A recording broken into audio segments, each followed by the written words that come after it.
Hello. It is different than It is. we were whispering prior to going online. So I know we've got to be careful here. So welcome so much to back to the series of GoTo Biz Pros, Peers, and Resources. We're thrilled today to introduce to you Kevin with Defectory. We're going to be talking about all things marketing, and we're so excited about this because, as you all, as the audience knows, and for those of you that are joining us for the first time, there are so many good resources in Kansas City for startup businesses, for businesses that are growing, but it's really hard to introduce them all at once. So we started this series so that we could introduce some of those that we've been introduced to at the Innovation Center and share our resources with you. And so we're thrilled. We want to invite the audience, if we, as we have one, not if we have one, but as we have one, we want to invite the audience to ask questions as we're live. Thank you for joining us. If you hear a disembodied voice from the background, that's Xander. He's going to tell us what that question is. And then, of course, you can watch this at your leisure because it is GoTo Pros Facebook live series. You can watch it at your leisure on our Facebook. I want to thank WorksLab, and I'm going to hold this up, although you can see WorksLab. I want to thank WorksLab for allowing us to come in here when it fit their schedule. And then, again, thanks, Kevin, for being here. It's my pleasure. Oh, I'm so excited. So as we work with entrepreneurs, we have talked to Casey, the Casey SourceLink. We've talked to Small Business Technology Development Center. We've talked to Digital Sandbox, Jeff Shackelford. We've talked to Tim Dinker with Lex Launch. We've talked to Casey Biz Solutions. So we've covered accounting and legal, where to find your resources, some money guys, business advisors. But one of the things that we haven't talked about is marketing. And I'm real excited about this because as we think about marketing, marketing and sales sometimes is viewed as two different things. You have to track sales, but marketing really is about your message. How do you get your message out there, and where do you do that? And you're the expert at that. Yes, I know. Yes, you are.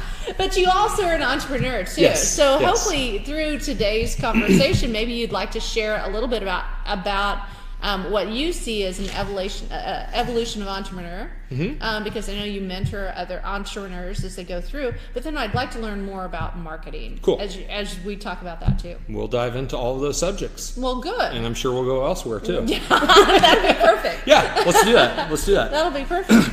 So, where should we start? What do you want to talk about? Oh, gosh. Let's talk about business first. Yeah, let's talk about business. Because one of the things that we were talking about earlier, we were talking about particularly early stage businesses, is that I think a lot of people underestimate how much work it's going to be. That's exactly true. Yes. I've got a product. I love my product. I've got a passion. I like the service.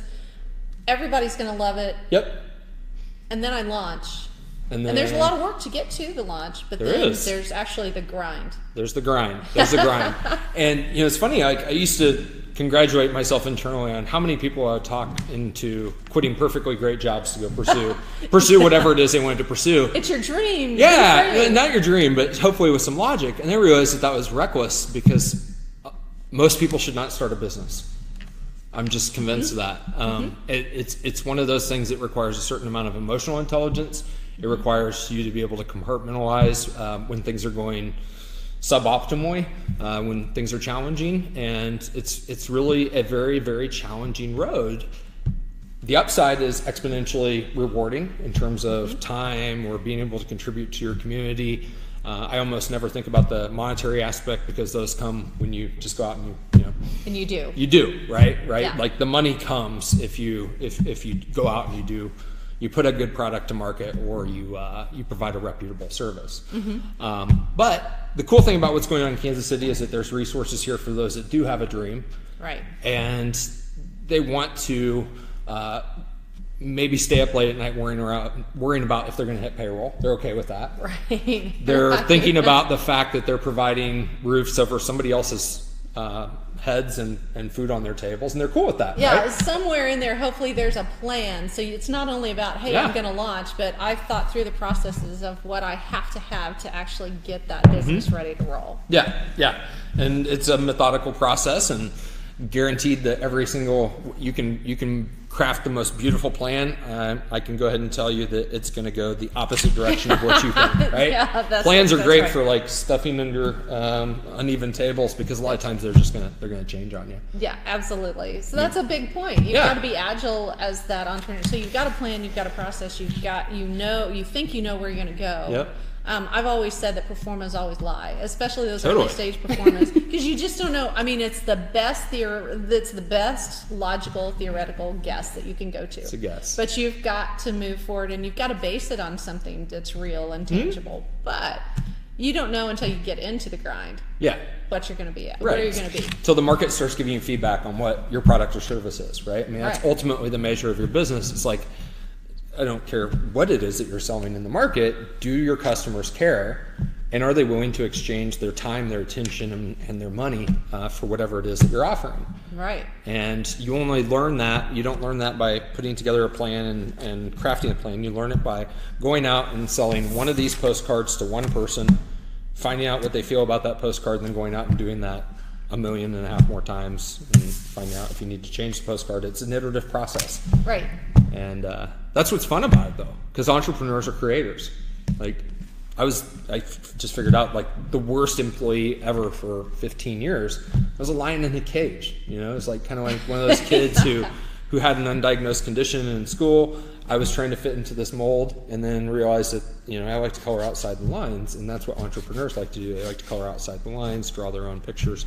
And so the fact that your business plan is going to change makes it, for the most part, worth the ride for most entrepreneurs. Oh yeah. Because that's I like working with early stage entrepreneurs and entrepreneurs that are starting to scale up, because they're still they're not completely corporate.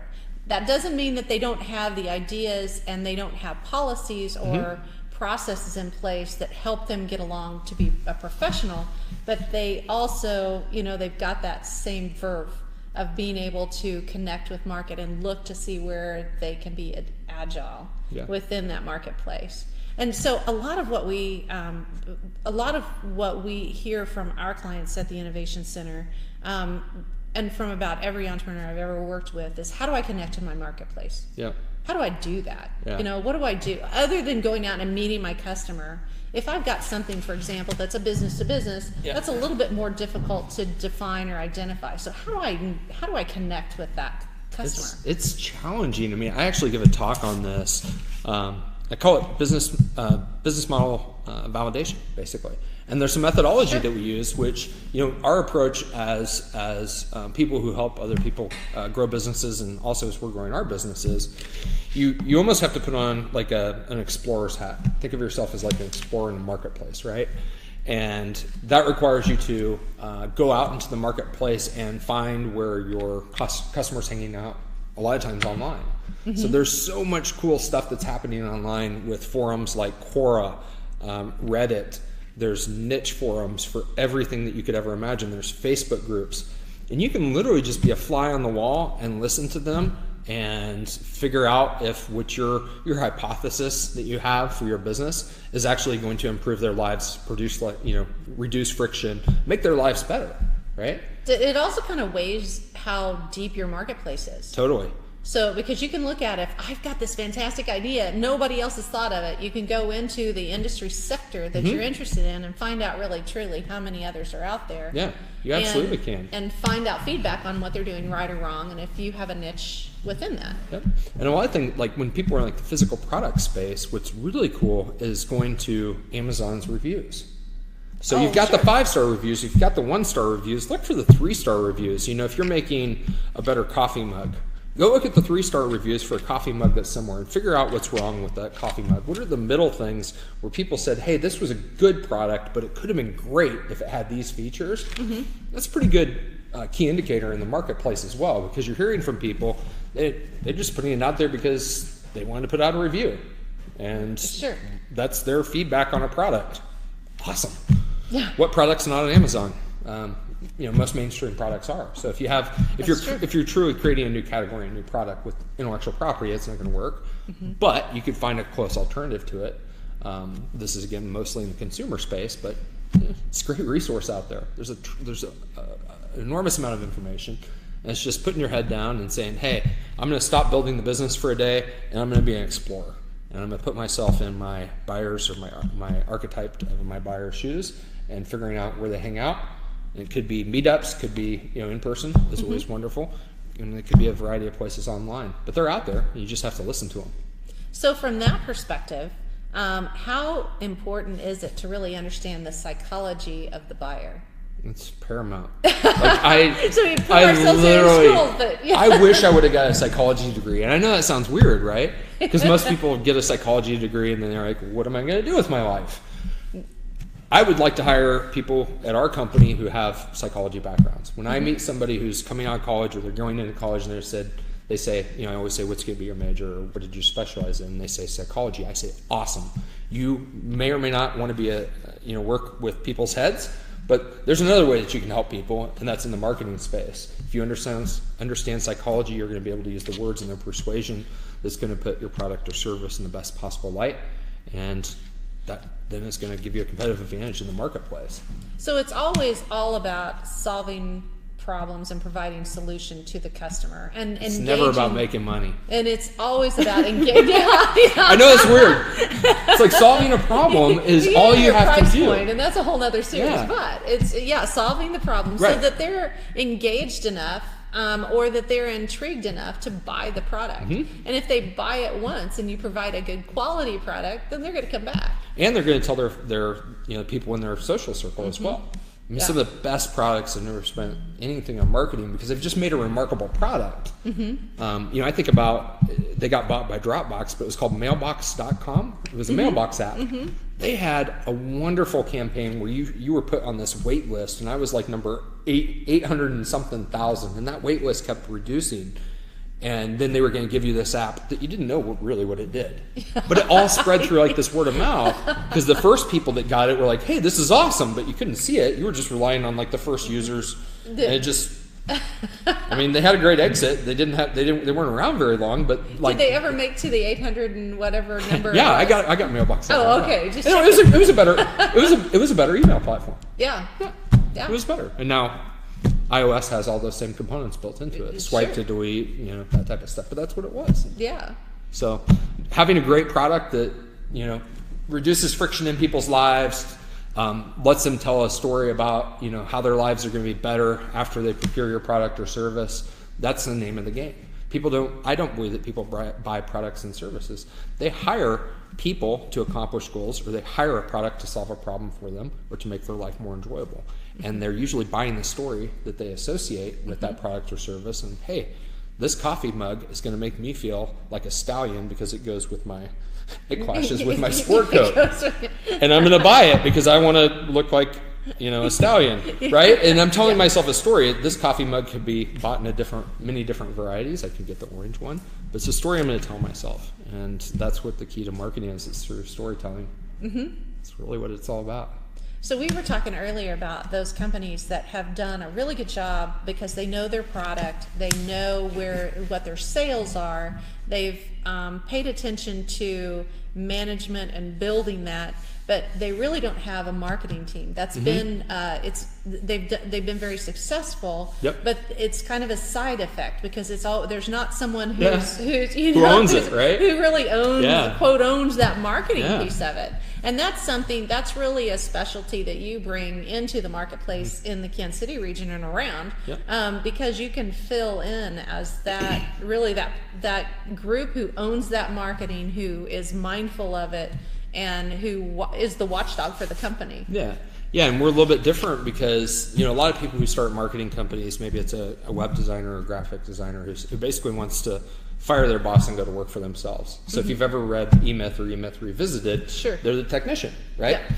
And we approach it from a different perspective. A business guy who has had a marketing career who decided to start a marketing business to solve problems, my own problems actually, in a previous life, but more importantly, to do so in a way that that continues to add value above and beyond just the execution of marketing. So we have a number of companies where we serve as basically their CMO.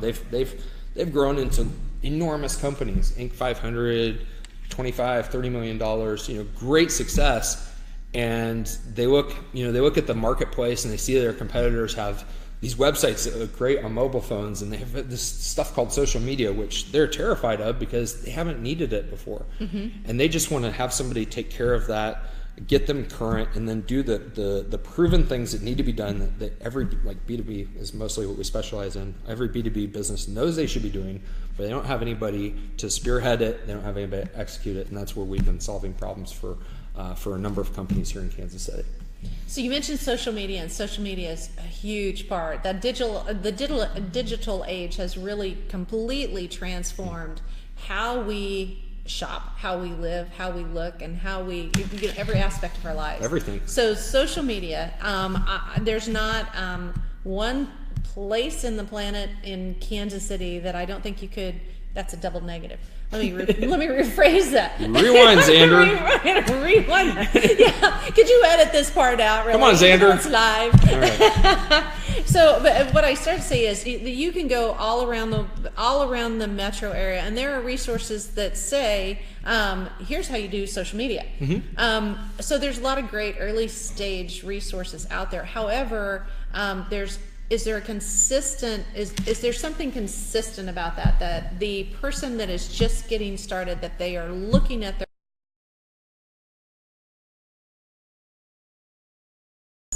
is there one thing that they should just be aware of?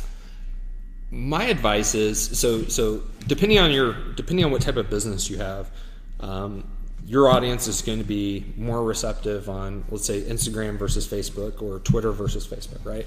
So at first, when you're first starting out, you have to kind of figure out where are your influencers, where's your tribe at that you want to be a part of, where you can add value. And we've run some experiments in our business. Like, we serve a number of direct primary care physicians, so fee-based or no doctors who don't take insurance, right? We thought they would be on Facebook. We found out they were on Twitter. And I was like, okay, we didn't see that coming. We just didn't know until we went out there and like they tweet. They're not on Facebook. So again, you've got to look at where your market's going to be. Correct. And you have to like go out and find them and explore. And there's so many tools. I mean, natively within like Facebook or Twitter or Instagram, there's tools in there that will tell you what the volume is for hashtags, like how many people are doing it. I mean, all the tools are there. It's just a matter of figuring out what's going to work, going out and engaging, adding value. Running an experiment for a month. If the experiment's incorrect, try another channel. But then once you find the one that, I mean, you could easily just be executing on social media, right? I mean, it's like overwhelming. Luckily we're whittling down to fewer and fewer platforms. But once you find the one or two that work for you, go do those and just hit them out of the park and forget about the things that could be distractions. That's one of the things that we always try to coach our clients and even ourselves as a marketing company. I mean, we get opportunities to demo new software and things like that before they're out, right? And we always go back to what are the core things that we know provide a positive ROI, the core things that every company needs to do, with a couple different variables that vary by industry and that type of thing. And go do those and do them really well. Like, commit to doing them. Put a plan together. Execute on that plan. Plan in 3 to 6 month increments. Be willing to deviate from the plan as you get market feedback, for sure. But just do that and defend your time to make sure that you get it done. If you're not getting it done by defending your time, then hire somebody if you can, or outsource. There's ways to get it done. There's a return on that time. There is. Time is the one resource that is not renewable, right? Right. Which is why we're spending some together. That's Boom. right. World's best high fiver. Yeah, well, there you go. Hashtag world's best high fiver. So real quickly, so again, I appreciate your time today. This is awesome. Our time today. That's right. It's wonderful. I appreciate that. So, as a marketing guy, are there any of those buzzwords that you love to hate now, that were cool in the beginning, but now they're just overused, that you would recommend that you just use them because they become just wonderfully cliche? No, I don't use buzzwords really. Well, that's good. See, that's because keep it sincere, right? Yeah. I mean, no. If you want to use buzzwords, great. You may or may not be. It doesn't matter. What matters at the end of the day is execution, right? And then when you execute, you're gonna fail sometimes. I've had one of the worst days of my career within the past 45 days. That day was challenging for our company. It was transformative, and I feel very thankful for it today, right? And so it was what I would call a failure. And we did a quick postmortem. We said, what did we learn? And then we course corrected, and boom, right? And so it's all about execution, whether you hit a single, a double, or you strike out, or hit a home run. Figuring out how to correct your swing. Let's talk some baseball analogies, even though I've never played baseball. And then going and winning. You've worked for somebody somewhere. My son plays t-ball. Well, He's okay, 5, that'll work. so Yeah, I've seen baseballs get hit. You've got it all now. I've got it. Yeah. Got it. But it is really about improving your game, right? Yeah. And pros who are committed, so let's keep using the baseball analogy Yes. because we're a couple years removed from the World Series, they figure out what they did incorrect. They learn from that. Yeah. They study maniacally until they can correct it so that they can be at the top of their game. And that's what entrepreneurship is all about. And it is kind of a game. It is. fun. It should be. So It even should though be. it's a grind, even though you're going to be, you're going to have those hours Yes. of, oh gosh, what about this? Yeah. In the middle of the night, you're going to wake up and go, ooh, or if you've gone to sleep, it still is a great game. It is. For the right person or for the right team, it's absolutely a great game. That's awesome. Well, thank you again. I Thank appreciate you. it for It's this impromptu. my pleasure. This is terrific. Join us next time. We're going to have within the next month. We're going to have more on marketing.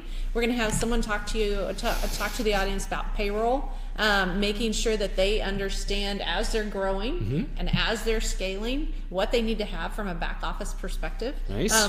We are also going to be talking to more folks about capital. So everybody loves the money talk. So when we money, like zero viewers on the Facebook Live for marketing. No, hey, we're going to talk about money, and then put the marketing ball on. and money. That's right. With marketing, you can make money, yeah, that's exactly. or you can waste it. So you have to be correctly. Have to be good. We're also going to have some of our peers on. One thing that we rarely point out, and we should always point out, is the entrepreneurs that are the pros that are on here, along with the peers, are all entrepreneurs. So they've been there, done that. So the people that they're talking to within this Facebook Live, the audience, they know what they're talking about because they've been there, they felt it. They have the battle scars. We were talking about scars. We were. So you go on with those, you learn from them, and you rock and roll. So thanks for joining us. Looking forward to the next time. Take care.